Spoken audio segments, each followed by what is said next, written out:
Hello everybody and welcome to a new type of content here on the Dawntrail channel. I am going to go full send into the Final Fantasy XIV content creation spiral, FGC retirement home memes, just because I thought, you know what, I'm good at talking, other people really like talking about this game as well, so I thought, why not, let's give it a go. So today, as you saw with the intro screen, we are going to be going over the Media Tour caster changes, specifically from the videos of Mr. Happy, because he did one of the most in-depth analyses of all of the classes. And I thought, instead of going through all of them, we'll just go through the section so that it's a much more easy to digest piece of content. And as usual, this stream will go up slightly edited onto my YouTube channel. So, without further ado, let me introduce my three companions.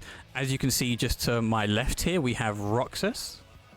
Say hello. Hello. There we go. You're right. And then to the left of Roxas, we have Rhel. Hello.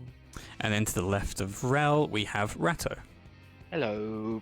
So yes, hello George. Every single time I do one of these, I will try and get as many people in as possible for the most varied perspectives, and specifically I'll try and get people who are players of the jobs that we're talking about. But we all generally have a good overview of most of the jobs because we've got them all to 90. But I thought, you know what, casters are a good place to start just because these people are usually caster players. Besides Roxas, he likes to play healers, but he's good at talking as well. So let us move on to our first class, the possibly most controversial aside from Black Mage, but potentially not. We'll go on to Summoner first. So now my first thoughts on Summoner, and I think everybody kind of agrees, is that when the Endwalker rework was first shown, everybody was excited because, oh my god, now we actually have a summoner that summons. But as we've moved into Dawntrail, it seems a little bit lackluster, as we were kind of hoping for a bit more. So I'll throw it over to the rest of you. What were you guys kind of thinking was going to happen? I honestly, I'll just jump straight into it, and I just feel like it was very lacking. Like Summoner in its entirety is almost entirely the same as what it was in Endwalker. Like, looking at all the skills and stuff. And personally, on my opinion, I don't know how you guys feel, but I just feel like Solar Bahamut, I don't know if it ties into the story or whatever, but I just feel like it just wasn't it. There's so many more options they could have chosen, I think.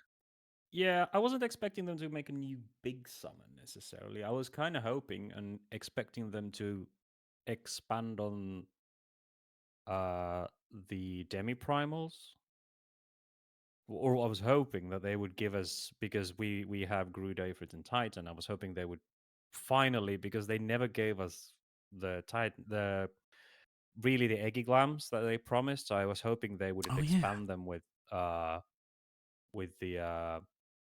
Ramu, Shiva, or one of those guys. Give them their mini summons between the two big summons, like go for more of a Astral Umbral theme with the summons, like darkness and light sort of thing, and sort of split them up with that. But yeah, the Solar Bahamut was a bit of a disappointment because a little bit of a letdown. Again. We've already got one. Yeah, you want a variety when you're doing big summons and stuff. You don't want a second shiny dragon. You want something new, something different, something to get you excited. I was hoping for it to be the good game Muggle Mug. See, that's something that could have been so cool, right? But like Roxas was saying, we're not quite sure how Solar Bahamut even ties into the story at large at all, because we've had so many different iterations of Bahamuts that they could have just picked one of those as well. Like, what was the I can't remember the dungeon. It might have been probably Shadowbringers, where it was Solar Bahamut. Is that Lunar Bahamut? Yeah, so Lunar Bahamut is once again a different version of Bahamut that they've just chucked into the story because it's cool and it makes a little bit of sense considering how the primals are, what the primals are turned into during Shadowbringers. But then you've got the one from T13, which you could have put in, or is that because we don't have the one from T13 as the one as the summon at the moment, do we? Yeah, we do. We do, Is- yeah, is- that's the Coils Bahamut's Yeah. sort of miniature version. Right. What I'm thinking of, is there a full body Bahamut that we have as a fight? There's the Elder. What was the Bahamut's name called in the first Ultimate? When he It got might almost be- golden and I mean, you fight a full body Bahamut in Coils. Yeah. When you go Mm. inside his heart, you fight his Yeah. full body. I Or don't. Yes. I don't. manifestation of it. That one. I don't play Summoner, and I classed Bahamut as like the Bahamut from T13, or is Yeah. that Bahamut? It's the same. It's the same model. Yeah, Same yeah. style, It is because the whole quest line before that, or in Heavensward, is that you can't get any more summons. Well, part of it was it could have been also Rhel. No, I think it was Heavensward also, where they're like, "Oh, cool, you now have Titan, Ifrit, and Garuda. Let's get more." And then you go, "Oh wait, I can't have more because apparently your soul can't handle more than 3." But then you, for some reason, go still somewhere that you're bathed with that is bathed with Bahamut's ether, and you gather that, and that's what gives you the Dreadwind trance, because that's like the next step, is that you embody more instead of just manifesting in an eggy. Yeah. So that then leads to summoning Bahamut. But as to what Solar Bahamut ties into, I'm not sure if it's going to even tie into the story. I think it's more because it's going to be replacing your every second Bahamut and every second Phoenix. So it's like Bahamut and Phoenix together in a... Because it borrows both of their powers. You get a 500 potency heal from it, and then you get Bahamut's and Phoenix's, those like the big damage things, and then you have a healing component to it. So I think that's just where it comes from. It's Bahamut plus fire, Solar Bahamut. I don't think we're gonna even have anything Bahamut related to in the story, because Bahamut is like central to dragons, and I don't think Tuliolal or even the southern this new continent tied with dragons in any way. I think that's gonna be Mericidia. At least not Eastern types of dragons, right? Like maybe there's some analog in South American lore, but I'm not super familiar with it. So, I mean, obviously it's not like a central theme, as there weren't many dragons to look at during the media tour stuff or even any of the trailer reveals. But there was a dragon-esque thingy or a worm thingy during one of the live letters, which is eventually going to be a boss for something, but it's not as prevalent as, say, a Stormblood expansion, right? Yeah, and Bahamut is still like he was one of the Mericidian dragons specifically. That's where he was killed, and like that's I think where all that happened when Allegans went to Mericidia and hunted him down. So even then, for him to be part of this expansion in any way, I think is kind of far fetched. I think it's just they needed a concept for Bahamut to combine Phoenix and Bahamut to something that would have healing abilities and all that. So they went, oh, sun, solar. We had a lunar, so Must be solar now. This is what gets me though. Like you were saying, Rel, if Solar Bahamut, if it's not going to be in the story, it's not going to tie into it. In like an MMORPG that is so like heavily like focused on story, as like Yoshi P says, then why would you go down? I don't get why they would go down this option. Like, it just doesn't make sense to me. Why, if it's not going to be in the story, how are you going to like explain where this summon comes from and how we got it as a power? I feel like unless it's in the story of the summoner story, but I don't know.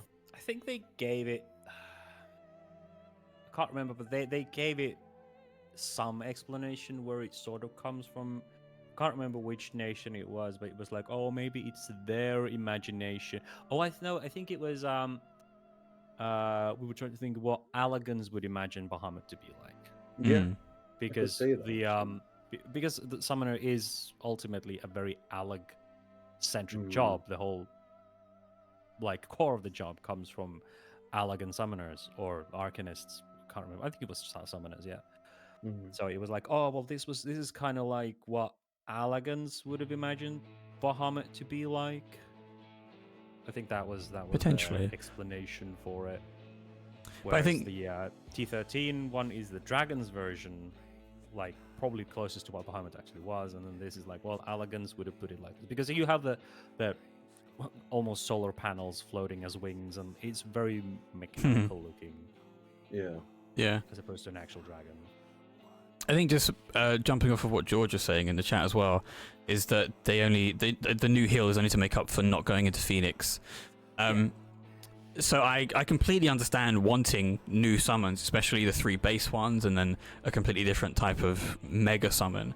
But with the way that the game is made now, I'm not even sure how much more engaging it could get unless they make 3 new base summons and another mega summon, which plays kind of entirely differently to the way it plays now, with maybe more of a slower cast and bigger damage, or much quicker casts and lower damage, or maybe one gives you a bit more maneuverability.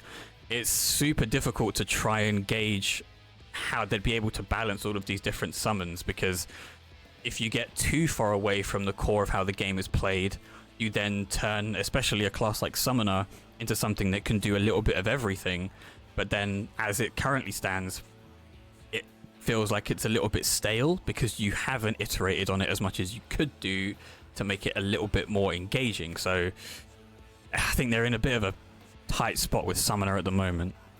So you're calling a rework in 8.0, is that what you're saying? Yes, another whole rework in 8.0 I don't where think they will make where a summon has just a complete dot rotation, no direct skills. Another one is just a 15-second massive cast explosion and it's one attack, and then who knows what the next one is. The next one is full melee summon where you don't have any range and you have to be point blank. Sure, let's do that. Personally, I like Summoner the way it is now because it is a Summoner. You're finally actually using more than a wiggly ass rat as your main thing, or a floating potato, or chicken nugget, as people call it. But yeah, just a new big summon that is kind of another version of something they already have, that kind of skips every second rotation of summons. And the heal, like George said, the heal is to make up for not having every other Phoenix. Yeah. But it still kind of felt forced, maybe. So yeah, what you're going to use it just every 2 minutes? Is that Yeah, what you use it's a 2 minute, but it is a potency of 500. Hmm. An AOE heal. How much is it going to count though? Like if you already had it with Phoenix, like, was it needed? Could you have had something a little bit different that could have made it a bit more interesting? Or Yeah, like Well, Phoenix has kind of what I'm Phoenix has a thinking. hot. Yeah. I think this is just a burst heal, like an AOE burst heal. But how useful it's going to be is anyone's guess. I guess if you have a 2 minute window where there's a lot of damage going, then the summoner can pop it, and it's during I think the lunar Bahamut, or was it just that you get a 30-second buff that you can use it during? I can't quite remember how it was, but it's still like that one felt a bit odd to me. It was like, yeah, we have to compensate Phoenix for some. Well, let's give them an AOE heal, an AOE medic or something, without calling it medica. yeah, Just Yeah, to give like, them pretty that much. Phoenix element. It's like, yeah, but I still would have preferred 3 new mini summons and just kept them between, like, keep Phoenix and Bahamut as they are, but like give them like summon chains of like more Umbral aligned for, I don't know, like Darkness aligned for Bahamut, and then more light aligned for Phoenix, like to build up to Phoenix. They would have utilized the chart that we saw already in Shadowbringers, where they're like, oh, these elements are Umbral, these are Astral, like fire and light and darkness kind of things, and then switch the summons around based on that. So you need to use these to build up enough darkness to go Bahamut, and then build up these. But I'm not sure if that goes too close to Black Mage then, whose I was about to entire say, thing is yeah. Astral and Umbral switching. But then again, But it's a Pictomancer, different type you of... build dark, black and white mana as well. So Yeah, it's true. Just I a mean, kind it's of kind of the core of the entire magic system, so you can't avoid Doesn't it. red mage also use like Yeah. the light and dark magic? Yeah. it does, yeah. So to kind of bring it back to the new changes that Summoner's getting. Obviously, it's not a lot, but Searing Light is. I mean, I'm not, like I say, a huge Summoner player, but I've got it to 90. I understand the concept of Searing Light. Would this change make a difference? Like, it's less duration for a 2% increase. So I'm not sure if that actually impacts anything on a rotation. I'm assuming they're thinking that the offset is obviously shorter duration for a little bit of a damage boost, but is the damage boost big enough to offset the 10-second reduction so that when you're doing your burst and Searing Light is up, it actually equates to the same amount of damage? Or is there going to be something else that it actually enables by having more of a damage buff? Well, I think they gave that to all of them. Or all of the magic All of the users or the caster casters? Buffs, I think, were reduced. Even They were Black raised to, they were put to 5%, but shortened to 20. I think that's just a general. I think everyone else but Samurai had, like the red mage and red mage has the 5% buff for raid. Yeah, embolden is 5% for 20 seconds. Yeah. Mm. So I think they just like even the field. But I think that was always the case in red mage. Could be. It might have been, yeah. Yeah. So they raised it for the summoner. And So now the it's defense. just parity, yeah. Yeah. Okay. But back to Dan's question though, I do feel like, I mean, I don't know, I don't play Summoner, so I'm just like spitballing here. But if it's more of an increase in percentage, surely it would contribute more to your burst damage. So it should be more beneficial, I think. Yeah, that's what I'm thinking. Like, just purely numbers wise. Yeah. But that's what I'm saying. Does the 2% increase in damage make up for the 10-second loss of duration? It might if you align it with. If it let's does, it'll be say- minimal, right? Yeah. If you align it with, let's say, Astrologian's Divination and Monk's Brotherhood. Well, I mean, it is your 2-minute raid buff. Mm. Even light.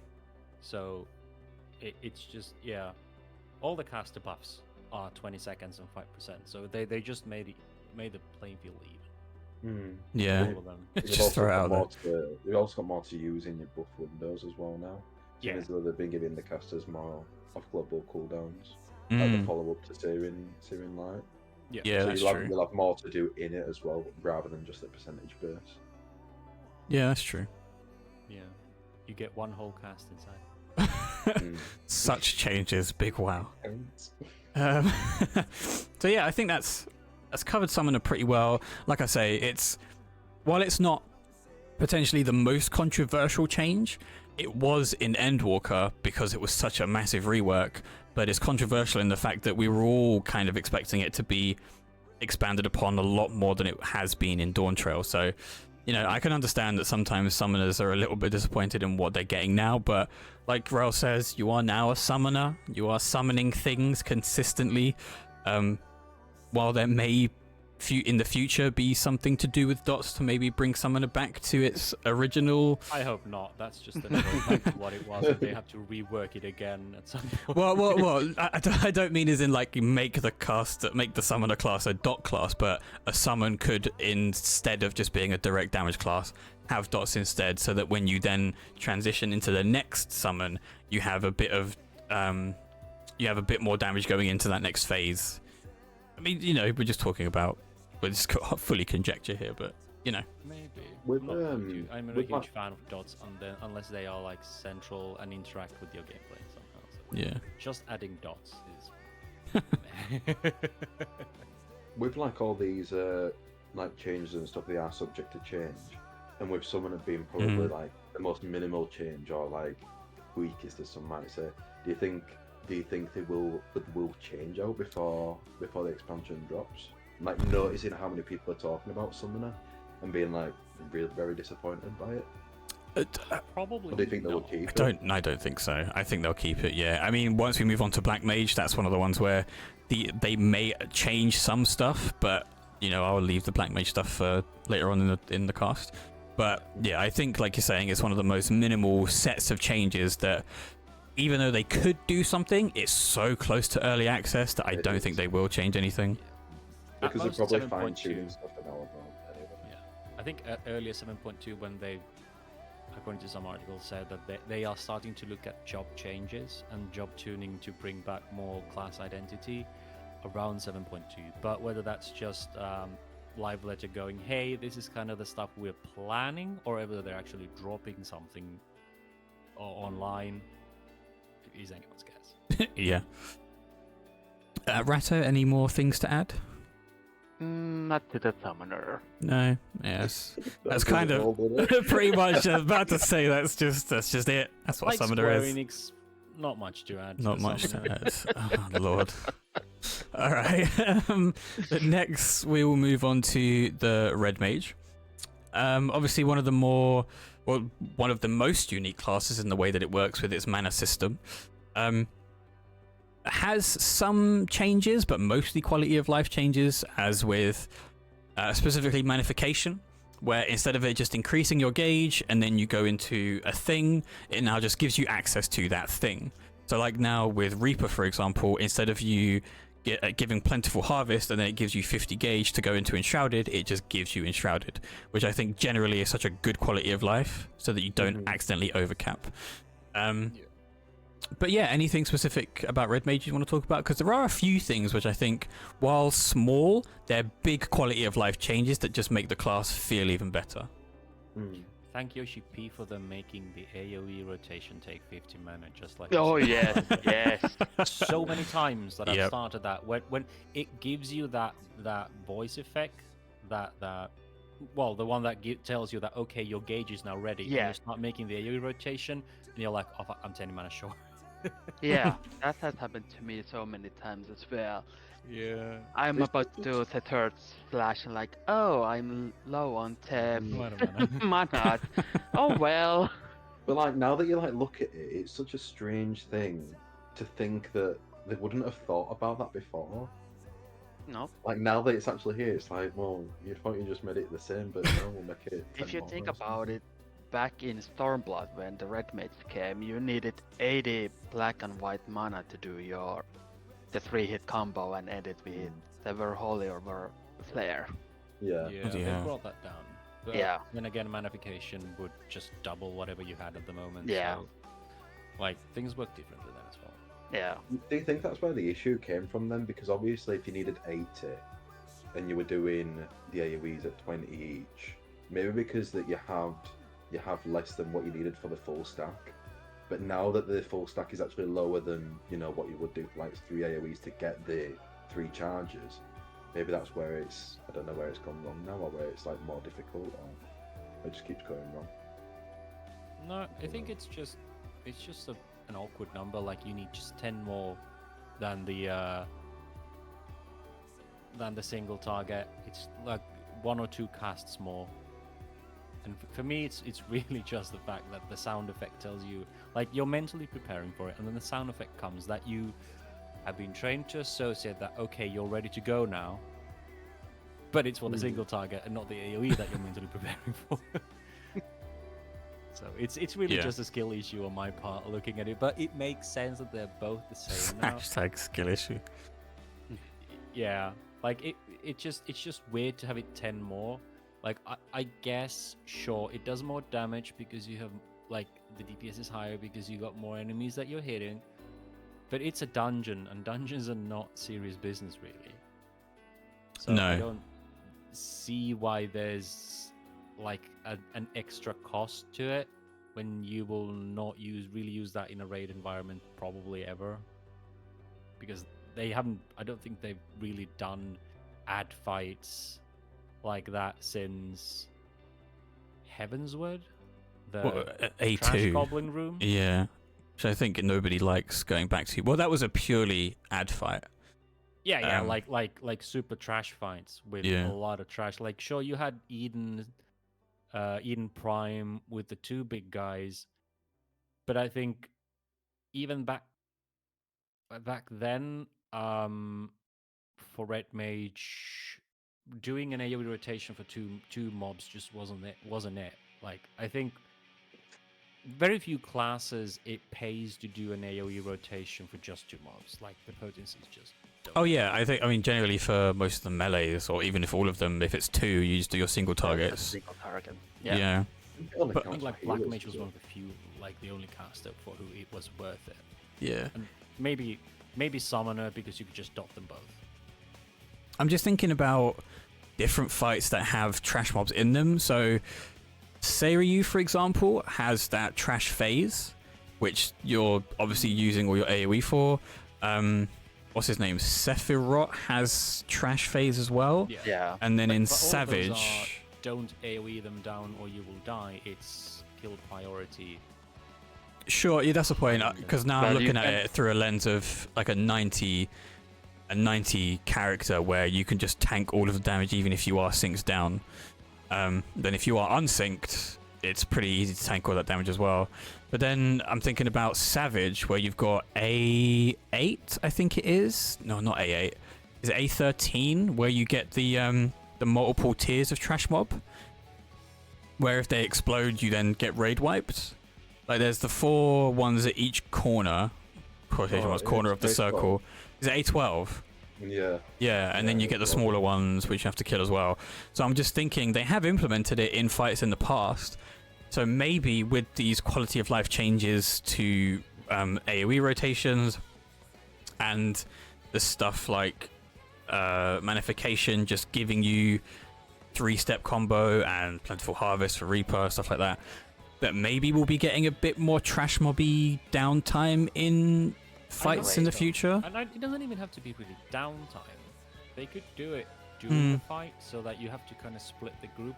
It would give the other tank something to actually do, True. as opposed to being a melee Didn't there DPS used to be waiting like for the tank swap.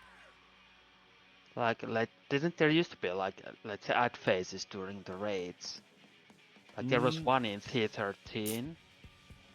The 13. Alexander Yeah, ones There have had. been, there have been 1 or 2, but nothing like too big Yeah. that would warrant AoE damage. Yeah, Much that's like the- AoE has really been something to use in dungeons. Yeah, that. Hmm. I think Even the Criterion doesn't, at least hasn't so far, really allowed you to AoE much, because all of the trash mobs have mechanics too, kinda. yeah. I think Allo, the very first section, allows you to AoE, because there are like packs of 3. But then the next mean, that pack, makes sense. immediately you don't want to, because trash mobs have enrage timers. Oh yeah. That's always the way. I think I was talking to somebody else about potential changes, and there is an argument to be made for making just your basic rotations AoE, so that you don't have to have a separate AoE rotation. But while that would somewhat solve the problem of having very few instances where AoEs would, like especially in high level content where AoEs are useful, so that they just take up space on your bar, I think having them there will allow them in the future to do things with AoE, with trash mobs that force you to do AoE things. Similar to like in A3 when we actually had to use our stuns for the mobs that were coming into the tornado in the middle. Yeah. Like that's really cool usage of utility, and I think people kind of just associate the utility usage with A3 now, so they had to get rid of it because it was the hardest fight ever and nobody could clear it. So I think in the future, if they do add more trash fights into Savages and even Extremes, then I would like Rhel says, for them to be properly implemented so that a tank swap isn't just somebody takes a tank buster, they have a debuff, and now you have to swap. It's now an actual useful swap for the tank where you're doing a completely different set of things to the main tank. Yeah, well, here's the thing. Well, like Yoshipi has been talking about how they have been too nice in that when they see mechanics or things that people on forums don't like, they take it away.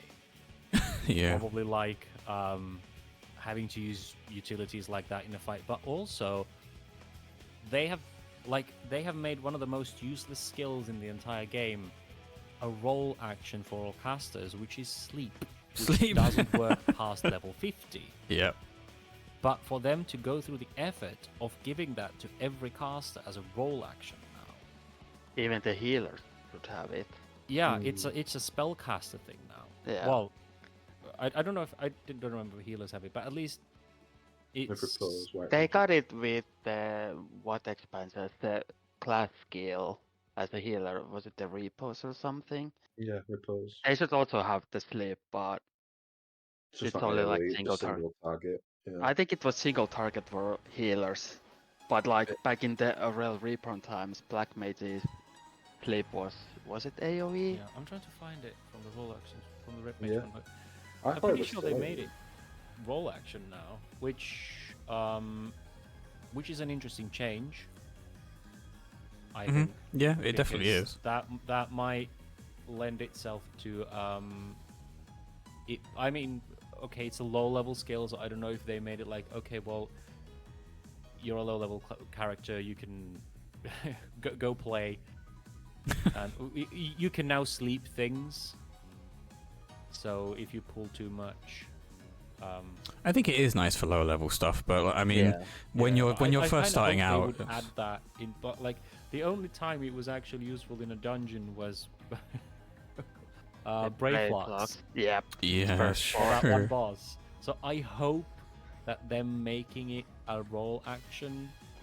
It could have been already a role action, and I might have just missed it because I'm a black mage usually, and it's a black mage skill originally, so I might just be blind to it. Just always been there. Yeah, it's always been there, but I hope that it now being a role action spell, that they intend for it to actually be used and give casters, because physical, ranged, and melee have interrupts. Like Mhm. you have It's the only big- physical range. Melees don't have interruption. well, they have We have stuns. leg sweep. They have stun. Yeah. They have Yeah, stun. so you have leg sweeps for them. You have interrupts for tanks and physical range. So I hope that they are adding sleep as something that casters will need to do. Mhm. First of all, That'd it be gives nice you a to reason to have. bring a caster. Yeah. but it would allow casters to do, or make them have to do something other than press numbers go boom buttons. Yeah. Like It's small nice. crowd control in dungeons or Yeah, that. Even in raid, like flip that ad while we kill the other ones. Yeah, I missed the that, other that one. kind of an element Yeah. in dungeons and raids where you have to kind of crowd control things, and you have to think a bit strategically, like, okay, that guy can't reach there, you can sleep it so we can take care of the rest and then go to that. It's a nice thought, but I honestly don't think they'll do it. Probably not, but we can. We can Like, dream. It's not WoW. It's never been like a CC heavy like game in dungeons and stuff like that, because you literally just damage them down. That is the tactic. You Right, but don't I hope like. they're bringing that into raid. Or Yeah, at least Criterion. Bring it at least to Criterion. because then it's gonna have to take another level of communication. It Oh would my need God, I have to- rebalancing of older fights as well, Yeah. because then you could I have yeah. to pay attention. can't just mindlessly face roll your keyboard now But- to do a rotation. If you say so, was it the T6, was it? That you had to split your team on the left and right path. No, Sleep's already a roll spell, never mind. And like other side was weak Was to looking at magic my ass. damage, while the other one was weak to physical damage. And if you Uh, pick it was the one with the triple head dragon, was it? Oh, T10. Oh, T10. Yeah, because oh yeah. Yeah. Wait. No, T11, It was also T11. 11, yeah. it's also in Void Arc. because T12 or 13, Yeah. T12 or Phoenix, and then T13. Yeah, Yeah. you're right. It was the Yeah. gassy dragon that Yeah. with Yeah, the You breath. had begins to, with a, yeah, begins with you a had to K, split your team. And, Kalia or something. I can't remember Yeah. what it's called, but yeah. Anyway, yeah, imagine- yeah, I get that. yeah, imagine first time going like, oh fuck, oh sorry, we picked the wrong. You can swear, wrong it's fine. path. We're live on air. You cannot swear. He can make You a Do not swear. Doesn't use to. But So- yeah, Sleep- Sleep's already Yeah. a roll action Yeah. on live, so never mind. Hope's dashed. Yeah. To kind of bring it back to the like specifically red mage. So we talked about the Moulinet changes, where now it's an actual combo with new animations. That's cool. It's got 50 mana, which is now cool. Enhanced acceleration now turns Jolt 3 and Impact into Grand, while also keeping its original acceleration effect, which is cool because it's just more things to blow up, more new animations. But yeah, I think outside of what we've already talked about, there's not much for Red Mage either. I think for what Dawntrail is supposed to be, I think what we've got for 99% of the classes is fine, because I think Yoshi P and the team are trying so desperately to give us new things, but there's only a certain amount of new things that you can give a job without it becoming super stale. I think stuff like new animations, new follow-ups, really good and fine for what we're doing in Dawntrail, considering it's a whole new arc, whole new story. So Yeah. Right. And also, I don't think we're gonna, like, even next expansion, we're probably not gonna see much change to classes, because what Yoshi P said during the media tour was that yes, they know that the 2-minute window buffing has eaten away at the class identities, and they do want to bring that back, but they are going to start fixing raids first. Like, they're going to do, making them more difficult. yeah, they're going to do the game mechanics first, and only after because they were like, well, we could fix classes and raids at the same time, but by their experience, and this is coming from Yoshi P, who's self-proclaimed MMO player who has played for a long time, very old MMOs like Ultima Online and stuff like that. He was like, yeah, but MMO players generally don't like change, at least not big change. Yeah. So if we go and change both the classes and the way raids work, people are going to be pissed off. Because it's a lot of new stuff. So the risk of failure is a lot greater. So they'll start with the raids, get people used to things changing, and then they'll start looking at classes and kind of, I think, loosening the leash of the 2-minute window and kind of trying to bring in more uniqueness and, like, back the class fantasy a bit and individuality, though. Yeah. I think just very quickly before we move on to the next job, it's frustrating to hear stuff like that come from Yoshi P, right? Like, he listened to the community and they wanted, apparently en masse, more synchronization within buffs. So he gave it to you. You have this 2-minute window, and now you realize that it's making your classes stale, especially when class identity is something that's super important to a game like 14, considering that we aren't, like Roxas was saying, the CC MMO. But everything has to come from how you deal your damage. And it's annoying. Because, I mean, to be fair, even in WoW, they faded away the CCs because that made certain classes useless and certain classes not.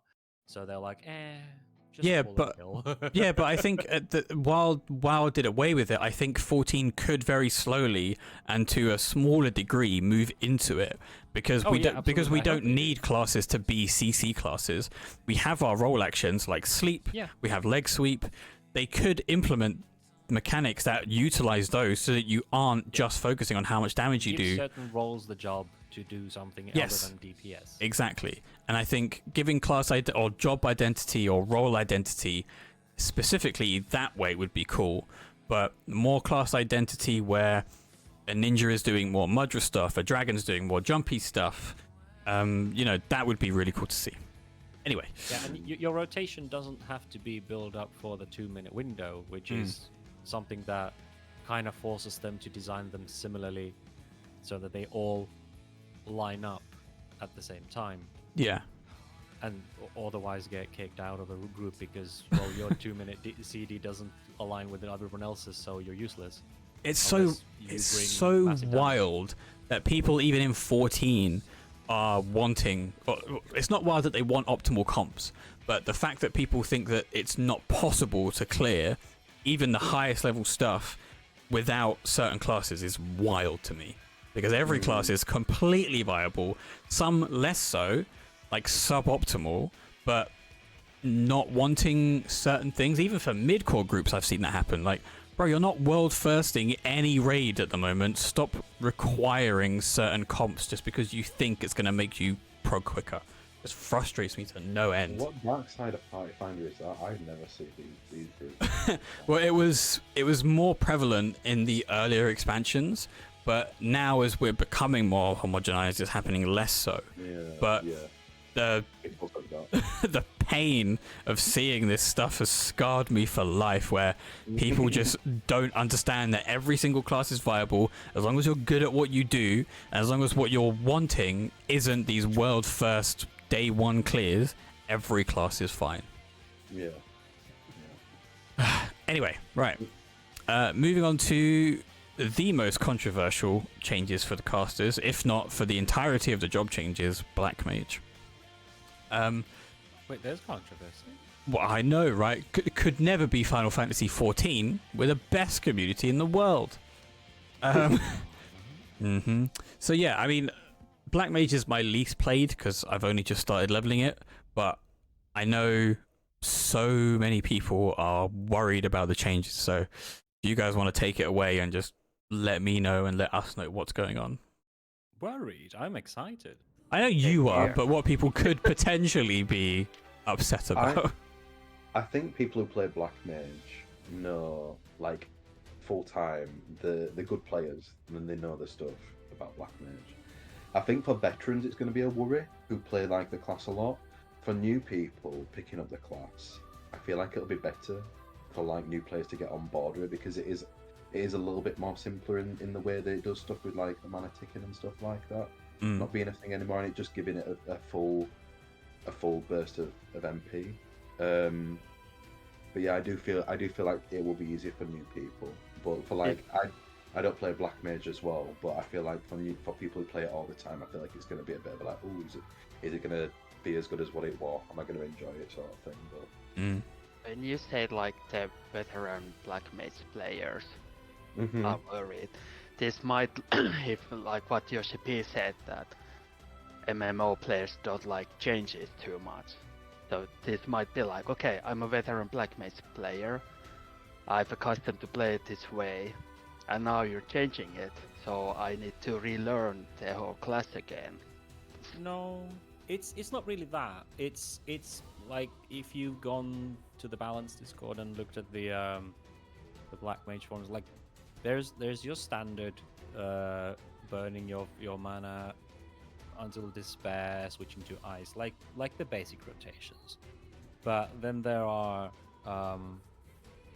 rotations that require a certain ticks with your MP to get some extra casts, or just use transpose to go to ice for extra paradoxes.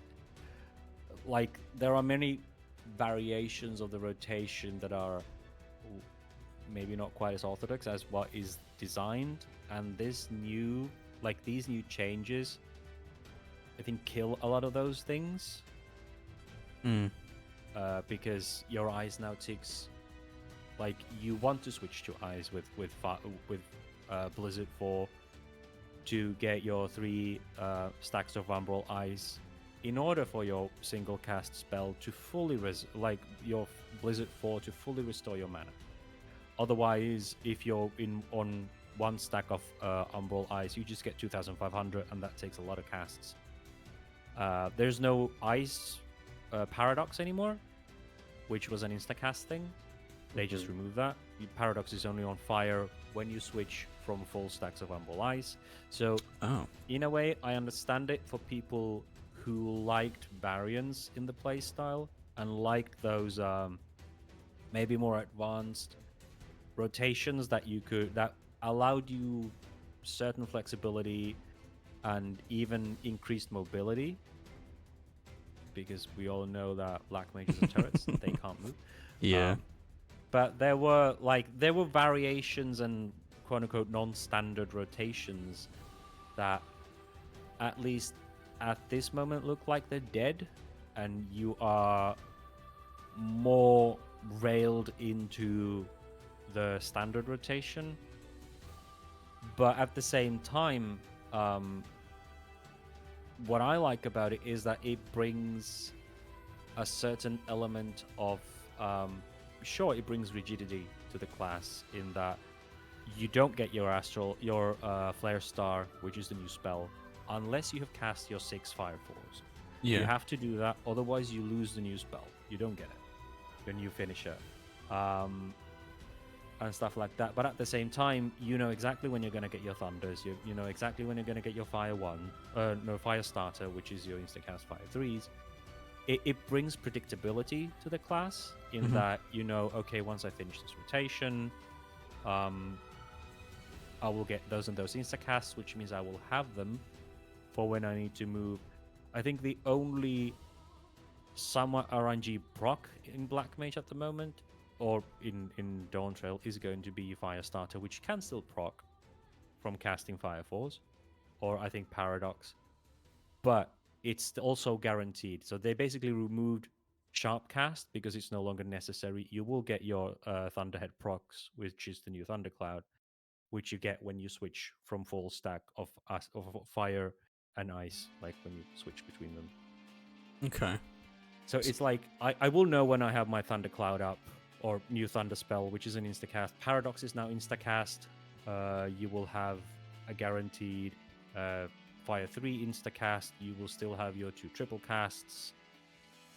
So there's a lot of things that you can rely on when planning ahead. Yeah, which I think that specific part where you're planning ahead and you're able to know when things are going to come off cooldown, when things are going to proc, when you know you're going to get all your MP back, I think that lends itself to the way our specific game works. But I can fully understand people that thought of Black Mage as kind of the last bastion of somewhat of a free-form, freestyle kind of class where you weren't sure when your Thunderhead or your Thundercloud proc was going to come and where to put it in, all this other stuff. But moving away from generally the class and specifically the biggest change, which is the moving of ley lines to your new position, do you think that's necessarily going to change anything for Black Mage, or is it just like a good quality of life thing? Because I have heard or rather seen people complain about that particular part of Black Mage as well. I don't know why you would complain about that. I mean, a lot of the fights, well, I say a lot of fights, but there were certainly plenty of fights in Endwalker already where you just couldn't, well, at least I couldn't get the full uptime on ley lines like the Endsinger, where your ley lines come up during mechanics where you can't really plot them down in any place where you know minimal movement will have safe. Like it was usually when she was cleaving, where the planets came and then she was cleaving half the room. And even if you put it underneath that head, the AoE struck from such a position that it would still cleave your ley lines. So it was always kind of 50-50 whether or not your ley lines were fucked. Yeah. If you put them where the AoE would be. So I don't see why that's a bad thing. I guess it's also because of the unpredictability of having something like ley lines, where you have to have it up as much as possible, and where you place them is just as important as what your rotation is. So I guess it's kind of taking a little bit of the difficulty out, but giving you a little bit more freedom. So the people who are annoyed at the fact that it was, I guess, a more difficult class than it will become in Dawntrail because of how free it is compared to the rest of the classes, it's taking a little bit of that away. I mean, that would be my guess. Yeah, I don't really see that because personally what irked me with ley lines is that it's like basically your biggest, it's your 2-minute cooldown. It's like summoners or red mages having their Searing Light and Embolden, and you lose it all of a sudden. It just goes, snap, you're gone. You can't use it anymore. Sorry, your 5% DPS increases right now. And it was like, okay, cool. So my big cooldown just gets fucked over because someone dropped an AoE on me, or because the mechanic just happens so that I lose some of the uptime for it. Like, okay, some casters might lose their uptime, but usually you can still cast doing it. This is basically, I have to stand here for it to even apply. I can move, like most cast or summoner can move and cast still. You can offset it by a cast with a swift cast or something. But for black mages, it's literally if you move out of those lines, you might as well not have the buff. Yeah. At all. So even with triple casts to make sure you can move your GCDs rolling, you don't have your ley lines. So it's still you can move it once with a 40-second cooldown. So it's not like you can keep repositioning it. It's like a proc that you get from ley lines, and you can move it once, and that's it. So you still better move it somewhere where it's good, and it still requires pre-planning because someone has to stand there so that you can move to them fast without losing too many like global cooldowns in movement and redrawing the lines. So I think it's just an upgrade. Yeah, I mean, I'm just happy with it. I think but if it I was a also black means mage, that I'd they think of it can as an now upgrade do as well. mechanics where you might be forced to actually do it to keep up on time, so they don't have to be careful going, does this fuck over black mages? No, fuck it, they can move their lines now. I think you've got to like pair these increase of mobility that we've seen with all the casters pretty much. Yeah. Because red mage has also got increased mobility as well. Mhm. You've got to pair this with the new level of potential difficulty that we're going to have with bosses in Dawntrail. Yeah, true. They're going to force you to move these more. I see it personally with Rhel, the same thing, as only a positive thing, because it just helps you plan more. It just helps you do more stuff, and you know, it's only a positive thing in my eyes. Like, I don't see it as how it could be a bad thing. Yeah, you don't lose your 2-minute buff because an AoE like drops on your head, or because the fight is designed so that you will need to move during that window, and you can't stand in your ley lines or at that exact position. I just like it. Yeah, which is totally I valid. understand some people might not. Like, some people just hate anything that changes the class. Are they Wow. like worried that it's gonna make the job too easy? Is that what the worry is, Dan? Like, what is that? Obviously, you said like people are like, you know, so about it. Yeah, Are they so worried it's gonna make the class too easy. I think that's part of it, but I think most of the reason that I've seen from it's most of the Japanese forums where they're like translating stuff into English is that it takes away what the class does entirely in their eyes. So the way that you're now getting stuff more reliably is a good quality of life change in general. I think them being able to it makes it sound like I'm being derisive to them, but being able to plan ahead, especially when you're doing higher level content, which is essentially what the best content in MMOs usually is, because it's the longest, it's the stuff that has the most time put into it, it's the most flashy shit. It's not a bad thing. So people complaining about the fact that you have more rigidity in it, while it may immediately sound bad, it's not immediately a bad thing, because we take Dragoon, for example, is the most rigid melee DPS in the game, but has still got a lot of the player base behind it because of the fantasy of the class, which is what Final Fantasy XIV relies on more than how a class plays specifically, especially outside of the newer classes like Viper and Reaper, and specifically Samurai with the Kenki and Sen stuff. They just need to try it first, and then if they do actually despise it, as they seem to on the forums, then go off on one. But at the moment, from what we're seeing, it's only, in my opinion, it's only a good thing. This is what I mean. You've got to like compare it with the boss fights as well. You could like, it could make it easier, but then your boss fights could be a lot like harder. So Yeah. the level of difficulty goes up. It goes in parallel motion basically. So I think until we actually see it in action, until we try it with the current content, it's only like, you can only like speculate with these things, can't you? But That's all it really is, speculation. And I do hope that we do get these harder fights come Dawntrail, because people have been complaining since what, maybe Stormblood, that they've not been as hard as they could be. And while I agree, I personally want to go back to the turn, like the coil style of raids. Like, I understand that they want people to get through the stories. You actually raid a complex.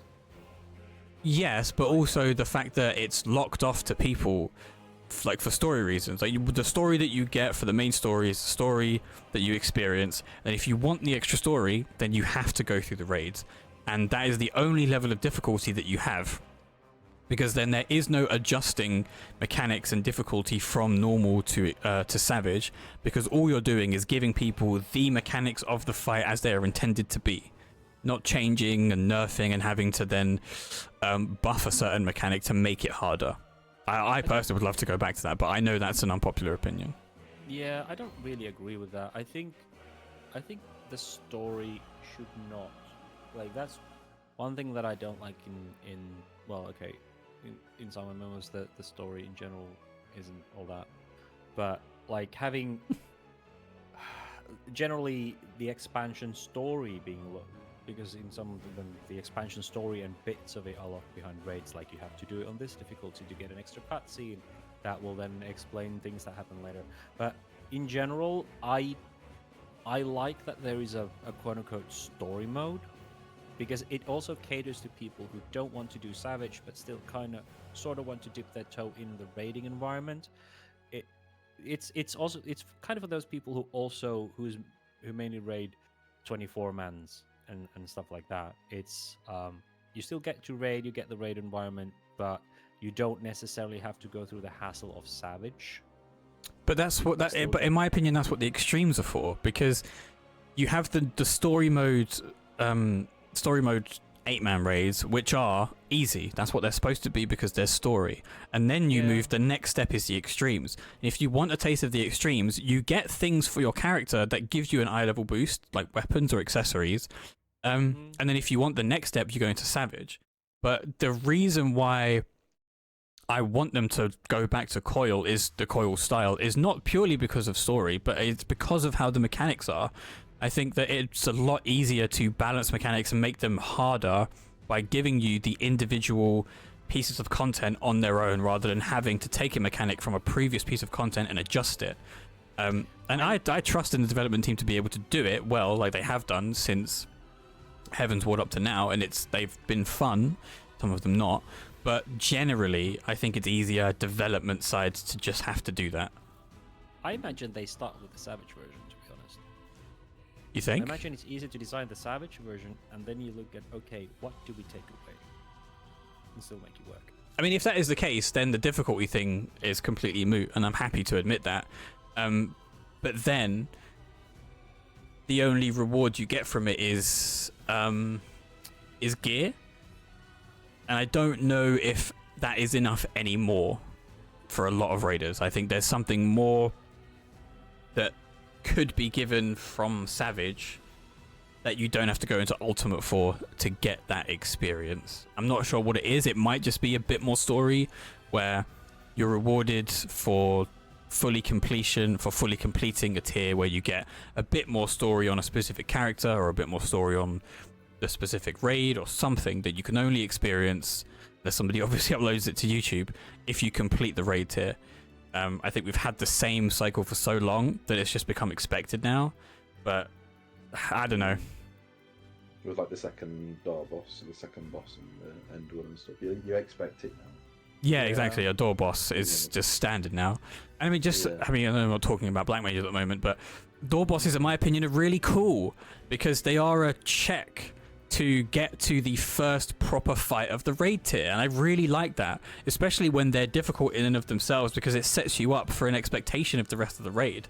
And while a lot of people don't like it because it then does kind of gatekeep you to the rest of the fight, I personally think that it's a good skill check, and they should include them as much as possible where they fit, and not just like throw them in just because. The last fight, not the first fight. Well, no, we had Faust for the first for Alex. That was a door boss. That was just a. Yeah, it is a door boss. It absolutely was a door boss. You could class it as like a DPS check, because if you couldn't pull this house, then it's like you're not going to do the fight, basically.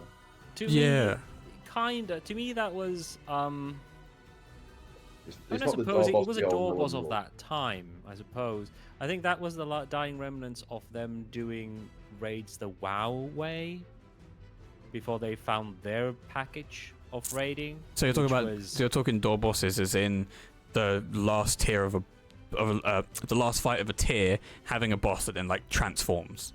into something else. Yeah. That's the current door boss. Yeah. Yeah, but no, I get what you're meaning, but I think, I guess that was the door boss of that time, but that was also the time when they were kind of finding their feet and they were still designing raids sort of the way WoW does, because they, like Yoshi-P admits, they take heavy influence. They still take heavy influence from WoW. But it was like, you have this complex that you're literally raiding, you're assaulting, and there are these blockages, usually trash, that don't give you anything before the boss. So Faust was a trash boss. And then you have those little packs of goblins before you ride the rails and you get to the bosses, which they then phased out with Omega in Stormblood. They just went, here's like, just the boss. Trash was in the story, and then it was like, here's the boss room. Alpha takes you there, pops you in. There's a reason why you're standing on this otherworldly platform, and if you go, fine. Don't take. Like, let's skip the running and the trash and just go straight to the boss, because that's what everyone wants. The boss fight and the loot. Yeah, and I can totally see that. That kind of eats from the atmosphere, but that's how Final Fantasy does it, and I know fun with that. Yeah. I mean, atmosphere is a massive thing. But anyway, instead of getting too into the weeds about specific raiding stuff, I think covered pretty much all of the Black Mage controversy.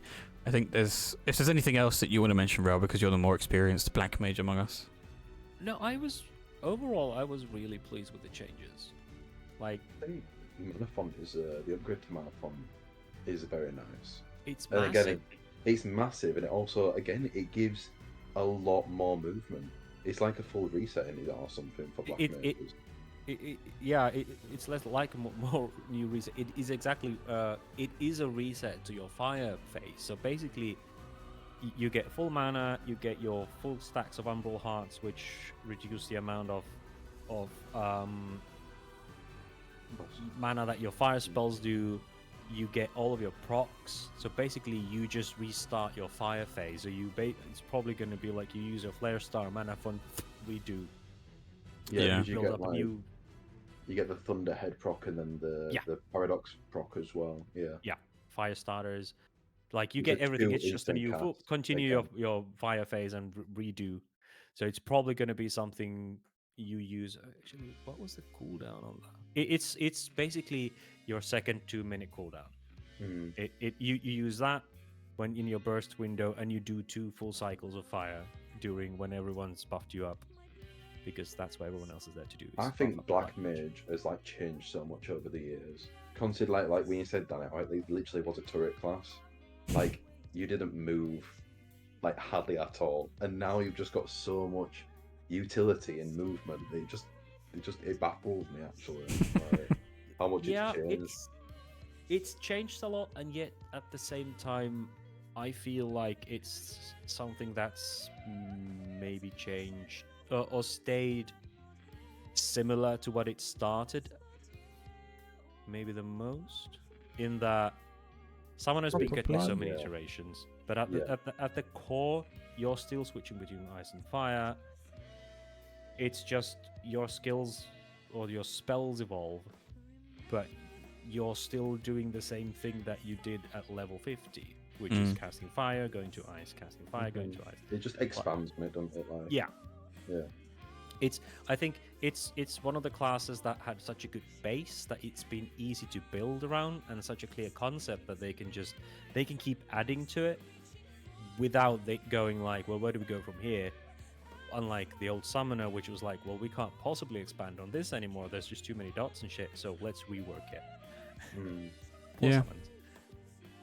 But yeah, definitely really, really like the new Black Mage. On paper, we'll see how it works. We will indeed. So now, I'm more excited than Black Mage I am about Pictomancer. Oh yes, one of the newest classes coming to Final Fantasy XIV, the Pictomancer. Alongside Viper, it's the new class coming to Dawntrail, and it looks really, really cool. I just want to start off, before we go down the rabbit hole that is the mechanics and all the other stuff about Pictomancer. If anybody says that Pictomancer effects don't fit Final Fantasy XIV, you're wrong. It's not an opinion. They 100% fit within the style of Final Fantasy XIV perfectly. And you wouldn't think that, considering that it's very cartoony, but the way they've implemented it is so good. I wish I was a caster main just so I could play this class. Well, I mean, think about it. It's still a kind of stylized and semi-cartoony game. How do you make something look like you painted it? Well, make it more cartoony. Yeah, pretty much. Like you're literally painting your spells, so of course it has to look like. Yeah, of course. A black mage's fireball. Yeah. But you know, a massive complaint in the beginning was that it looks too cartoony. It doesn't fit. Oh yeah, I mean, even I was like, You're but it wrong, could also Rhel. be that the trailers and all of that didn't have the full graphics updates and shit yet, so. Potentially, but even I if feel it like, didn't, I feel like it's still... we didn't see enough of it. Yeah. I think that was the issue as well. Yeah. Like we saw like a couple of things and went, oh god, this looks all Yeah. cartoony, but then we saw Definitely, more. they seem out of place, but the more, at least for me, the more I thought it was like, yeah, they're literally painting it. So, and I think like the graphics and the animations have changed since the first release of the.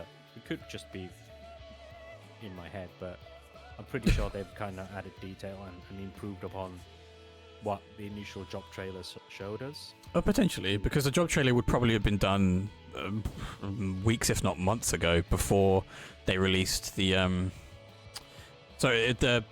The trailer for Pictomancer was done weeks, if not months, before the job action trailer was done. So adding keyframes and extra animation to things to make it pop or whatever, probably more than likely, yeah. Yeah, and they didn't have their graphics updates even for the first benchmark. They did, but it was a weird version of it, right? With the lighting all over the place and the fact that it was raining, but not raining. That's what I mean. Like, it wasn't fully in place, and they have to fix the benchmark as well True. to give us the better stuff. So even their lighting rework and graphics rework wasn't probably quite there yet when they made the job trailer. Potentially, So yeah. that advancing would probably influence how the stuff looked. But boy, is this a busy class. Oh, yes. Who would like to start? R'atoh, would you like to start on Picto, since you've been a little quiet recently, and I want to get you involved a bit more? Yeah, Pictomancer is... in case if the Viper's too difficult to me, I'm planning to play the story as the Pictomancer. Mm-hmm. But the idea of like painting the canvases, then making them appear, and then utilize them is like, I'm really excited about it. The biggest thing I'm worried about is maybe how do I utilize my own personal hotbar for the spells and skills so that I can easily see them. Just clump them together. Well, like with the when Yoshi B like showcase the heals for the Viper and Pictomancer, like, oh, you have that 1, 2, 3 control 1, 2, 3 sit 1, 2, 3. I don't play like that. Oh, but it looks so good. The way you presented the skills, like, I might have to try it myself. Well, I think the 1, 2, 3s are the base one is there as a filler, and then you get the upgrade to it, which is kind of a filler, but it's a bit more damage with a longer cast time. Then you get the hammer 1, 2, 3, which is a really cool 1, 2, 3 because even though it's a hammer, it's ranged and the animations are really cool. Yeah. So I think you can kind of offset the disappointment of it always being a 1, 2, 3, considering that's kind of the basis of our combat. But I enjoyed that you have like one button that changes to the next spell that you don't have to like, oh my god, 1, 2, 3, 4, 5, 6 buttons just for 2 different filler spells. Yeah. It's not too. That's just a good quality of life thing for Dawntrail now. Yeah, oh definitely. And I'm most excited to see how R'atoh seems when he's spinning around with the hammer. Yeah, and the hammer spells and stuff like that seem to be like they are insta-cast, so those are the spells you use to weave shit in. Yep, you weave the other skills in, spells in, you move around. Yeah, like if you looked at, like, we managed to watch Mr. Happy's video, that rotation looked busy. Like, yes, absolutely. There was a lot happening at the same time during the burst phase, and yeah, even then. Yeah, you don't have, like, you don't want to overlap with the charges with the canvas spells, so you need to use them. Yeah, it looked fun though. It looks like, like it also like changes quite heavily based on your environment and the the mechanics of the fight and stuff.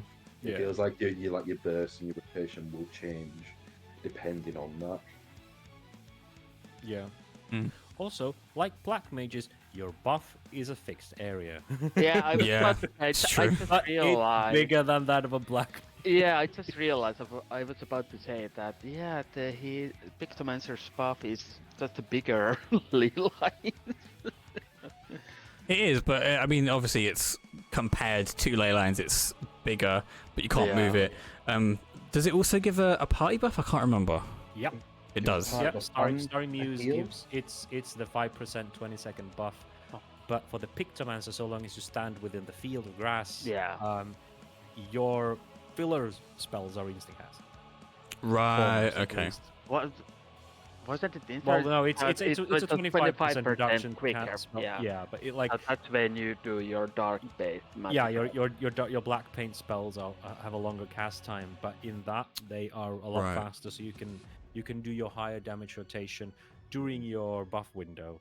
Yeah. Okay. And And what do then you you can finish off with the rainbow beam attack. the pride beam? Yeah. What do you think about the whole canvas mechanic? So you've got the creature, you've got the weapon, and then you've got the the motif? I think it's The called landscape. landscape. That's it. Yeah. I like it. I get Moogle. Yeah, Fair I like enough, the yeah. Moogle. Yeah, but no. Yeah, go on. Sorry, I think for me, I like how unique the class is. Yeah, Like absolutely. that for me, that is like the biggest thing, and it really goes back to what Yoshi was like saying about wanting to like make classes more unique. This feels like a unique class, and for me, like it's amazing how much my like based on the two new classes that are coming out, how much my scope has like changed over the time. Because like when we saw like the reveal for Viper in the trailer and stuff, I was like so hyped, like that is like my sort of class to play. But then when I see like how Viper plays and then how Pictomancer plays now, like my thought has just completely gone the other way, and I'm like extremely hyped for Pictomancer now, because like I was saying, it's just so unique class, and it doesn't look like a copy and paste of Reaper, just like what Viper kind of is. Yeah, I think we'll go into this during the melee section of the podcast another time, but Viper very much feels like it's an amalgamation of a bunch of other classes. So it's got the selfish DPS of a samurai. It has the burst kind of transformation thing of Enshrouded from Reaper. And then the stances where you've got kind of a quicker GCD, but you're kind of able to pick and choose feels very monk-like, where you have to rotate throughout the GCDs. I think that's okay because it looks fucking awesome to play, and the damage is going to be incredible to see since it's completely selfish. But I 100% agree with you that the way that Pictomancer looks like it plays is kind of very unique, especially with its unique mechanics, and is probably the better class in terms of its execution as a new class as opposed to Viper. Yeah. I wonder if that comes from the fact that Pictomancer, it has a basis in Final Fantasy. Although Yeah. I think Viper does as well. No, I think Viper. No, was Viper's a like completely new job. 14 original. Yeah. But like Pictomancer has been in Final Fantasy before. Yeah, but it Final was Fantasy in a VI. way that you couldn't implement in an MMO. So they weren't like, okay, well, we have this class that we can't implement. How do we turn this into an MMO class? Mhm. Like they've been doing this before. Yoshi P mentioned in one of the interviews, like they were going to think about time mage, but since you can't implement time magic, like you can't put time stops or hastes into the game effectively, so I'm like, well, what's the point of a time mage that doesn't manipulate time? But Pictomancer, so I think that comes like, okay, well, there's you paint stuff and the canvases and everything, so they kind of had a basis where they had to build on in a different way. As a Viper is a blank slate, and then going, well, what are we gonna do? Yeah, that's true. Two-hand weapon fighter. It's also probably I guess there's only so many ways you can do slashy stuff. But Yeah. when you bring in magic, the possibilities are so much wider. and you still go, okay, that's magic. Whereas if you go too far away from slash stuff from a melee, then it stops being a melee class and a slashy class, and it becomes something entirely different. Yeah, that's very, very true. And I think the way that they have implemented Viper is the only real way that you could have implemented it without it being the exact same class as something else. And then the implementation of Picto, like you're saying, it has a basis in Final Fantasy, and a lot of the stuff that you could do as a Pictomancer in previous games could not be implemented in an MMO because it would break the game, especially the way that Final Fantasy works. And yet they managed to still implement some of that. Yeah, absolutely. And it's just in the way that the mechanics work, that you're self-buffing and the canvases, which is what Roxas is saying, so far removed from anything that we have at the moment. Yeah. It's encouraging to see, excuse me, how they could implement something completely different in the future. Yeah. Well, I was referring to the Moogle beam and the Undine beam because from my very limited understanding of Pictomancer as it was before, it was about painting monsters and using their abilities. Yeah. Yep. So in this one, you do paint stuff from monsters. Like you start with the palms, you go with the wings, and you go with the claws and fangs, and they do stuff. But you also then paint a Moogle and use the Mog beam that we've seen from Good King Muggle Mog. Yep.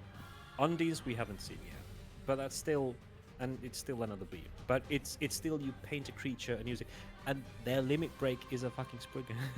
Mm-hmm. Yeah, it's so cool. Spriggan limit break. Mm-hmm. Finally. Yeah, but it's like even with the changes, it still contains elements of the original. I'm a paint creatures and use their powers. It's like an artistic blue mage in that sense, I think. Yeah, a little bit. You're not wrong. Wasn't was it called Madine, the lion creature? Wasn't that from Final Fantasy X? I would. Ooh, I haven't but played anything on I it. was like thinking that was it kind of like the doll that Lulu used, and there was also some creatures.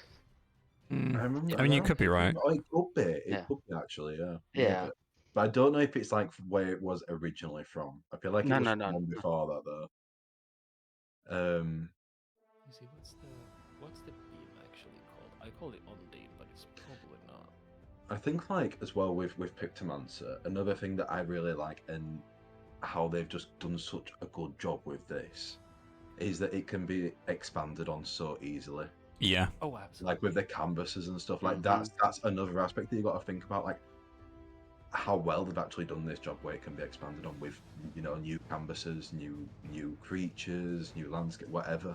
Like there's so much. I just hope they just don't go down the summon route and just give yeah. us a second move. That's exactly what I was You about to paint a say. Bahamut. Is that you've got so much potential. The scope is so wide that you just kind of hope that while Summoner is the one that has kind of been shafted in the in the expansion of the type of job that they are, Yeah. that Pictomancer has the bigger scope because Literally. you have so many. I think because you paint a Moogle, the possibilities are based in the mobs that you find in the world rather than the primals that you fight. So you could make anything from any region in Final Fantasy 14 a creature, and then the weapons are so incredibly varied. Nothing in the game has a hammer, or no playable character has a hammer, which is really cool. So you could take a weapon from a different mob somewhere in a raid or an extreme or whatever, and allow the Pictomancer to take it, to paint it. I think that the possibilities for that specifically are so exciting to see. Yeah, Or- like it's literally if you can paint it, you can make it. Yeah, You can paint anything. So pretty much. Yeah. it's unlimited. Like you don't have any hindrance to it at all. Or you could borrow from Ninja. Instead of going... Well, the painting like a frog and stuff. No, instead of going full Mudras, and instead of like having a fixed 1, 2, 3 Moogle, 1, 2, 3 Medine, you have I paint this I paint this part, I paint this part, and I paint this part to get this creature. Oh. Like you could mix and match different things and have Oh. a couple of different combinations of creatures that you can paint and summon. Or That would be manifest. amazing to see. It would be amazing, but I'm thinking like how complicated to an already kind of complicated class. Yeah. Well, like, For people looking at it for now, like. well, yeah, but at that point, we will, well, the players who are actually interested in this class will already have mastered it enough in that, like, you know how it plays, you've Yeah. already kind of memorized it, and so you can expand upon it next, like, bring in more variation, and then, like, even if it's just 3 creatures that you can, like you have 3 Modras, basically. Well, you have a bit more. But, like, a handful of things, but it's still, like, a combination of just a couple of different pieces. Yeah. Like you have Modras, like, no one looks at Ninja and goes, well, I can't play that. Well, I suppose some people might do. But, like, you look at the Modras and what you can do with them. Imagine if when Ninja fails with his Modras, you get the bunny popping on his head. Imagine Pictomancer failing the picture combo. You get A rejected from art giant school. rabbit draws on the ground. That would be great. Everyone can see, oh, he fucked it up. You just get rejected from art school. In real life, that would be amazing. Yeah. I think, the possibility of the mix and match is also really interesting because, like you say, base Modras are always the same thing. So you've got 1 and 2, which makes a R'atoh. You've got 1, 2, 3, which is a Doton, and you can do different combinations of them to still make the same Modras. I think the difference is that they don't work mechanically the same way. So you could make it a lot easier to mix and match because you're not kind of locked into the server side of the Modra casting. You're kind of you're much more free to use the creature casting when you can, rather than having to worry about failing a Modra because your server tick was off by half a second, or because you tried to buffer it by half a second and now you press the GCD and it's gone. So you actually have a bit more freedom, especially when you're painting it. So yeah, I mean, like we say, you could have wings and add an eye, and have teeth, and you have an Ahriman. And Yeah. you could do an AoE or something, and, like, there are creatures, and these are like, it's like a build your own creature game. and then in just that you have just these very basic pieces. possibilities, like, sorry to interrupt, I'm just thinking, like, you're talking about an Ahriman. If we do move into a more class identity kind of game, if you're painting an Ahriman, you could have it use Stone Gaze and have it like freeze the enemies. Or if you have, I don't know, you paint a Drake or something, you could use a Fireball. Or I don't know, what's a thing that has a sleep mechanic, like one of the succubuses from Hawk Manor, and then it's got the Hysteria thing or whatever. Like, that would be so cool if they could ever expand into it like that. Yeah. My guess is, though, that they go the summoner route and they give Yeah. you more things that follow the other things.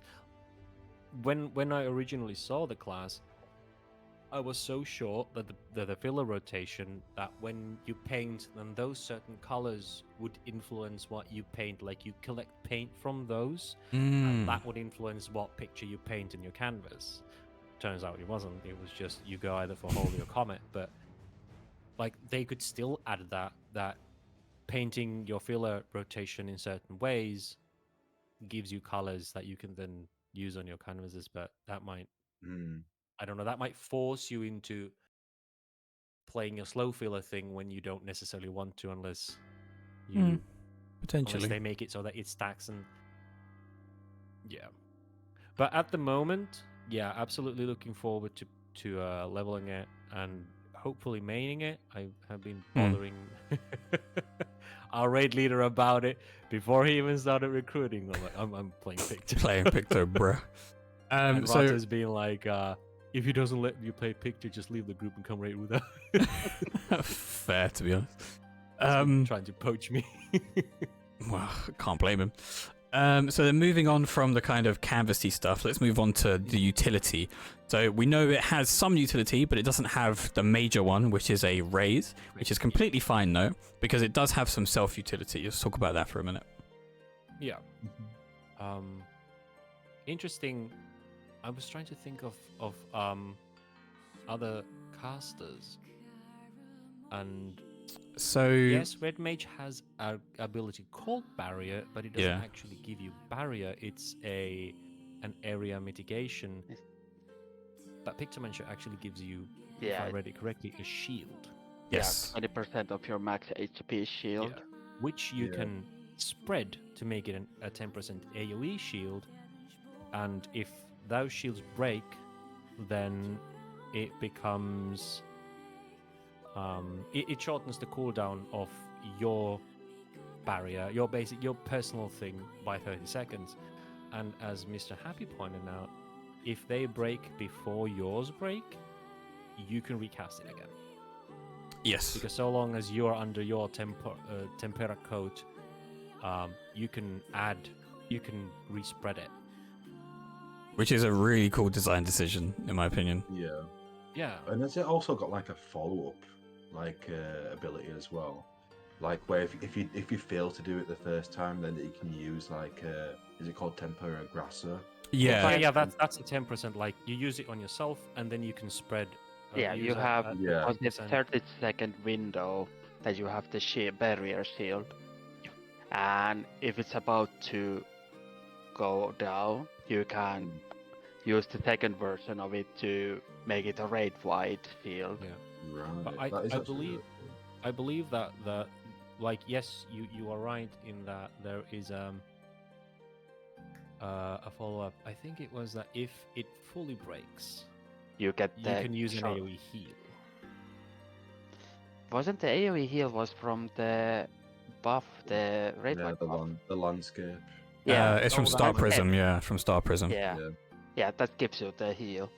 The personal shield is actually quite strong because if you think about it, Dark Knight has 25% of max HP shield, so 20% is quite Yeah, large it is one. quite chunky, isn't it? Yeah, Yeah, 30%. No, so it's 20. Yeah, it's- 20. Sorry, 20. yeah. I was thinking about honestly see the. nothing but things for Victor, to be honest. I was thinking about the potential utility of this shield as well, because Gunbreaker and Black Mage is what was I saying? Gunbreaker Warrior. and not Warrior. Dark Knight. I can forget it.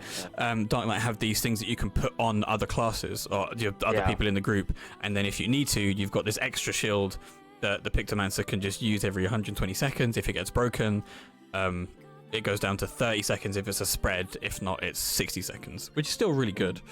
Sorry, it doesn't go down to 30 seconds. It reduces the recast time of Yeah. 30 seconds if it's the spread, and then by 60 seconds if it's the personal shield.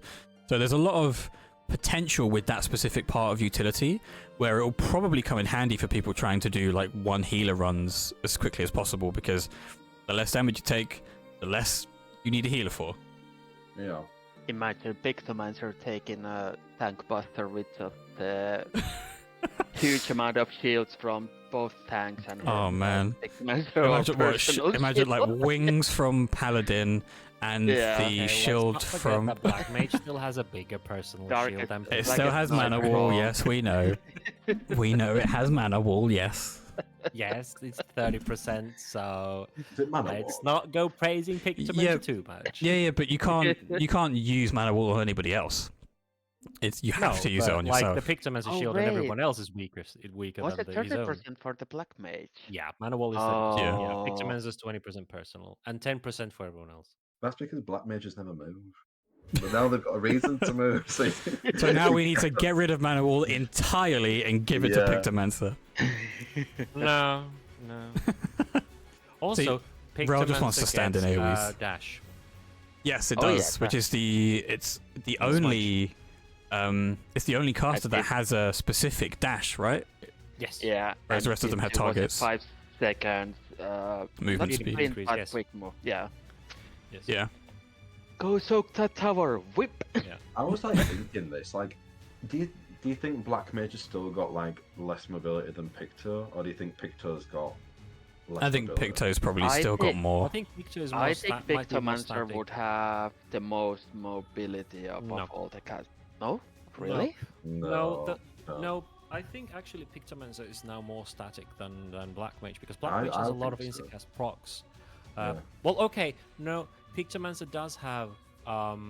you have your light and black mana, which Yeah. are all instacast spells. Mhm. You have smudge, which gives you and You well, have allows your- you to dash, and you have your hammers, which Yeah. are instacast. Yeah. So True, it's actually, yeah. it still has a lot of stuff, and like Black Mage, you have to build up to it.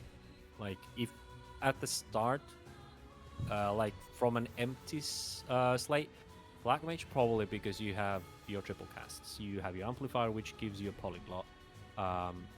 If you swift cast into fire, then yeah, you have your paradox. Yeah, You have I've your heard fire those. starter. Well, which gives you fire starter. You have your thunder procs. So yeah, on a clean slate, Black Mage definitely. Yeah, But because you've also got mana font as well now, which yeah, is like an which- instant, like, and that gives you 2. Yeah. Is it 2 Yeah. instants? So I honestly think Picto is going to be a little bit more because you got the pin of the pictures, like in combat. Yeah, painting them yeah, mid-fight like will mid be combat, combat. slow. Yeah, but also mid combat, you build your mana balls. So in that sense, it's kind of a planning class, Mhm. just like Black Mage. It's sort of static, just like Black Mage. The thing that it brings more than Black Mage, which probably is gonna cause a hit for its damage, is the utility that it brings that Black Mage doesn't. Which is why they were Yeah. like, it's kind of Black Mage, but not quite, and it's not quite Summon or Red Mage because it doesn't bring a raise. Yeah, that's kind of what I was So thinking in my notes my as well. assumption is that it's gonna fall somewhere between, it's gonna fall between Black Mage and Summoner. Yeah, it'll Because be it's the still second highest mechanically DPS. complex compared to Summoner, even though it has probably a bit more utility than Summoner. Probably not, but still. It depends how you weigh raises, to be honest. Well, a raise is an entire DPS back in the race. Yeah, exactly. That's like it just depends how you weigh it Yeah. compared to the other utility. So it probably Summoner will probably never be second if Pictomancer exists now because of the utility where you literally pick up a DPS if it's dead. So That and the I imagine they're still they are taking into consideration the complexity of the class. yeah. Hopefully, in that Pictomancer is still a lot busier than pressing three buttons during your entire rotation, or 4 buttons. So yeah, like it's a very busy class. It has cast times. It does bring utility. It doesn't bring a raise. But also complexity I of class. imagine it's gonna trail after Black Mage if the balance is correct, but we'll have to see how the maths goes out, and who knows what their balancing Yeah. criteria are. But the complexity of a class doesn't necessarily dictate how much damage it's going to do, right? Because we've got Ninja, which is arguably the most complex melee DPS class. Yeah. And it does the lowest personal DPS, but gives us the biggest raid DPS in terms of trick attack and now mug. So Right, but that's the utility tax. yeah, exactly. So it's just how they, or compared to what we weigh, compared to how they weigh how much utility a class brings to how much they think it should, how much DPS they think it should do. Yeah. Well, if you consider it, even before Phoenix, Summoner was below Black Mage in DPS because of Raise. Yeah. Like, it was incredibly complex, and well, I say incredibly complex, but it was very busy.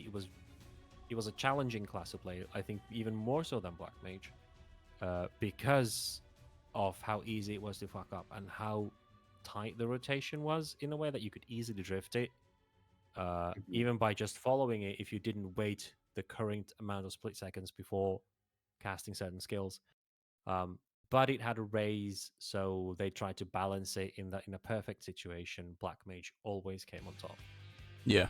Which is So Which raise actually fine. weigh a lot because, like we discussed, it is a DPS. Like you bring an entire person's DPS back into the race. or whoever really. Yeah, like it doesn't matter if it's DPS, but you yeah. bring another whatever role back into the game. Yeah. Another player back to the game. What they wanting to like phase out like caster raises though, like going forward into the upcoming expansions. I mean, this is a conversation about class identity again, but I'm personally, this is a belief that I've held quite recently, but I would love if they make the DPS the DPS, the healers, and the tanks. Not tanks be a blue DPS and healers be a green DPS. Like, I get it. It's fun to be able to do as much DPS as possible regardless of your role, but I feel like the adding difficulty into raids or all types of content could be much more easily solved by just going much more role based. So tanks do a little bit of damage, but they're mitigation and aggro roles. That's their job. And healers, you could still keep shield healers and pure healers, but while they may have like a singular dot or something that you reapply for damage, you're there to heal, and that's your job. So AoEs do more damage. Individual party members are targeted a lot more often in extremes and savages, so that you are just constantly having to heal rather than applying a DPS phase to them. But that's, again, it's a conversation about class identity. Like healers saying that we want to heal more, then they okay, the game designer, okay, we bring it to you. Here's a raid-wide AoE damage that applies a bleed to all party members. And then you like tend to hear healers complaining, this is so difficult to heal. Like, well, you asked for it. Well, yeah, those healers need to go and jump off a cliff. Like, that's completely brain dead to ask for more healing, and then when you get more healing, you are annoyed by the more healing.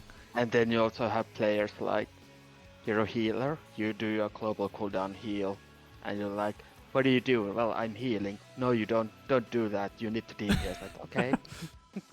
Sorry. Yeah. But you also have to consider like doing something like that, and considering that not all. Well, I suppose nowadays even shielders heal a lot. Roxy can probably weigh on that more than me. But yeah, slapping a lot of damage and a hefty bleed, and then you have shielders who go, well, I can prevent the dot, but that doesn't do much to fill the HP bar. That starts depleting the moment the my shield goes off. So yeah, we can survive the bleed, but I still gotta top you off on top of preventing that bleed for when the boss does its next big attack. Yeah. So it's not just he has one mechanic that makes you heal super much, but probably more that make it so that there's more general damage output. So that there's more instances required constantly, as opposed to here's one massive snap. Enjoy. Yeah, yes. AoE heals, and 100%. then maybe like you can do like one target heal. Here's a cure 2 for you. Yeah. And then finally, regarding Pictomancer, this painting during fights, but also the pre-pull aspect of it, I thought we were going to move away from pre-pull stuff. So stuff like pre-pull Huton no longer exists. Potentially pre-pull Doton for Ninja may still be a DPS gain, I'm not sure. But I, for some reason, had this feeling that they wanted to move away from these long countdown timers at the beginning of fights. But when you enter a raid, you're 100% going to pre-pull your creature, your weapon, and your landscape. And then reapplication of stuff like Huton for Ninja, they've taken away because it didn't feel great. And if you died, reapplying Huton was a pain in the ass. But now it feels like it's a similar thing with the Pictomancer, where if you die and you have stuff on your canvases, you now have to reapply it in a fight without a button to just quickly reapply it or just take it away entirely. So I'm a little bit iffy on that specific part of the class. What about you lot? I don't really mind it, considering, during the fights you have the 4-second casts or something. Whatever. 3 second, almost 3 second casts. But they are also insta-cast before the fight. Yeah, out of combat. So it's just, you can easily apply them. Yeah. So I understand them doing that, because those are supposed to be the kind of skills that you go, now is a time when I can stand still and reapply this, unless you are within your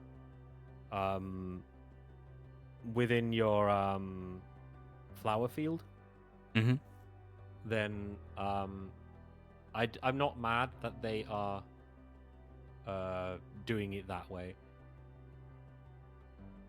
Yeah, I guess. You get, and it's also because going to more mobile content like dungeons and shit, if you had to wait for your Pictomancer to cast that for 4 seconds, like, sorry guys, we can't go to the next mod pack because I need to cast my paintings.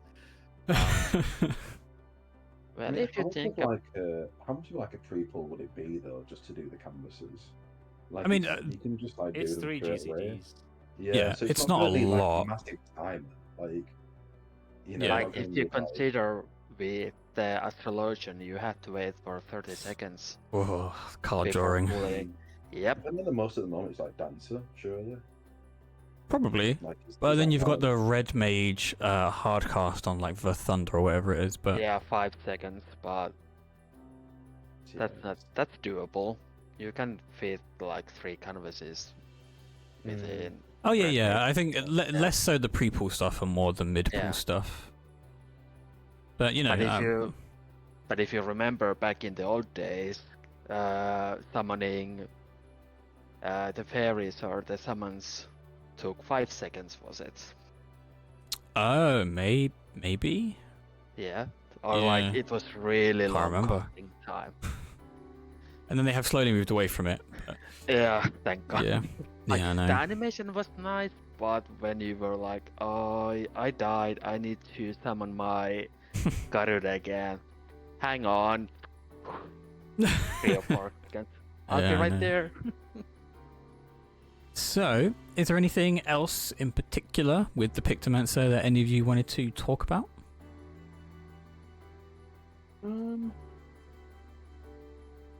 I don't think so. I think we've covered like everything that I would have talked about. Yeah. I just like the look of the class in general. Yeah. Yeah. It seems. I was a bit. Like I was excited, but very reserved at the same time as to how it's gonna work. It's now looking really exciting, but like with any changes, I will need to play it before I can say I'm really yay hyped. or nay. Yeah, for sure. I need to run those dungeons with you guys. Yeah, I I'm know, really right? hyped Roxas. for Pictomancer. Yeah. I'm not coming. You can't force me. Leave me alone. Leave me. Well, Never. okay, Not you fair. guys, except for Roxas, because he prefers to do story. Which I is did this understandable. last expansion, Endwalker, and this Yeah, time no. I'm just doing, I'm doing my thing. Terrible Yeah, husband. no, it's fine. I understand it. Last time I was playing, what were the last 2 classes? Like Dancer and no, it was Sage and yeah, Reaper. I didn't care, so I went Black Mage and went story.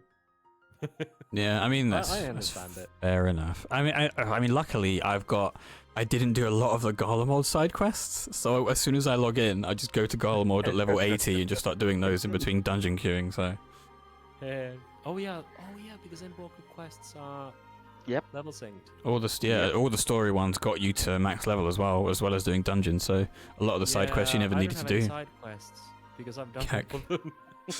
I mean, you've also got the beast tribes. You could do the fairies at 70. You could do the 80, and then what were the ones at 70? Why would you go? The beast Well, tribes you gives you have the the elephants. You have the combat ones elephants that give you XP. Yeah. Yeah, you have the elephants. Yeah, but that's at 90. No, it's not. It's at 80. Fuck, what am I talking about? 70? The elephants in Radzat those are 80, right, to get you to 90, and then the Yeah. fairies are at 70 to get you to 80. Yeah. Yeah. Yeah. Wait, what does Pictomancer? Doesn't Pictomancer start at 80? It starts at 80. Yeah, it does. I'm just saying that the beast tribe XP is all free. Like you could just go and do those quests, and even if it's the 70 ones, they're a little bit of XP and it's basically free. It doesn't take away your rested either. So Yeah, I would imagine those are still a bit of a waste of time. You could just do leaves. Or oh, levels, you I could would do say. leaves. Yeah, that's true. Plus But no, we we're have- queuing Full dungeons, allowances. Rhel. Plus we have the earring that gives us 30%. Or we could just bonus go on Eureka XP. Orthas. Do you have to be 81 to go to Eureka Orthas? Or is it 80? I think don't it's know. 80. Yeah. Well, people will probably do some calculations on what's the best, but personally, I prefer doing dungeons because it allows me to get to grips with my Get- class in a yeah. yeah. And Yeah. as it comes along as well. Because Yeah. you Yeah, know, exactly. You're like, I can use this in the dungeon. Yeah, exactly. Yeah, you kind of learn it as you go along. And you're Yeah. like, this is a totally new hotbar. How do I do it? Where's Hmm. that button? Where's that skill? True, Yeah. true. I just remember like the performance to Switch being on Sage, leveling, and the like when it's like that really weird sync of damage in what's the dungeon called in Stormblood, level 65 or 63 is it? 5 Stormblood. Where you do the what's it called? Where you do the first Oh, pull my and it still castle? just hits. Bardam's Metal? Yeah, Bardam's Metal. Yeah. Like the first pull of that, for some reason, everyone just takes massive damage. Like Yeah. Oh this is yeah, so that was difficult. that was the healer. Like, what? Yeah, Is this? and it was the same I performance remember as that. Twitch with Mage. I had no idea what the class I was doing on the class, and I was just pulling, and I was like, I can't do it. I cannot do it. Can't keep up. Pull smaller. Okay. Yeah. But yeah, excited to do dungeons and learn the new class. Yep. I'll be leveling Picto and Black Mage at the same time. So Yeah. we Well, can- so, I mean, Black Mage will. I mean, I'm assuming you mean you'll be leveling Picto to 91st and then do the story with Picto. yeah. But like 200, it'll be both of them Yeah. at the same time. Yeah, I get you. So How many days are we now? 1, 2, 3, 4. There's a countdown. The countdown on There is a Twitch. Have you countdown. seen it? 15. With the 15 hour? days. Oh my lord. Oh, you talking about the lodestone countdown? Well, I was talking about like the official countdown, not the Yeah, early the access, pictures. but the pictures that they keep posting. Oh, Is it yeah. 19 or something at the moment. Is it It's on supposed to 15 Dragoo. days work 15. until my holiday. 15 days now. Summer vacation. Is it? I It took is, 3 yeah. weeks I just off. counted. Unless I'm counting early incredibly access? wrong. Yeah, until 28th. Yeah, but they're basing this off the official release, I think. 4, 5, 6, 7, 8, 9, 10, 11, 12, 13, 14, 15. Yeah, 15 until early access, and then I'm And guessing a 19 until till- They were the official actual release. one. Yeah, It's I love a 15 days good of work. countdown, mate. I do. But the Final Fantasy 14 ones have always been great because the art is astoundingly good. Mm. And you can like just waiting for your class to come up as well, like with the art. It's like, ooh. I mean, I've always Yeah. been. The problem with me is that I've always picked the new class for every expansion. I think, except for Stormblood to Shadowbringers. I think I always picked.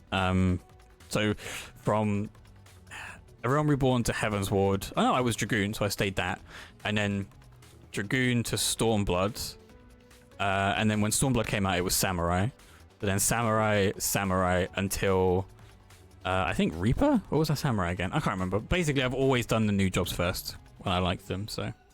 Did you play Ninja when it came out in like? Yes, like mid like Realm 3.5 Reborn, or- yeah. I did do Ninja, Yeah. that's true, yeah.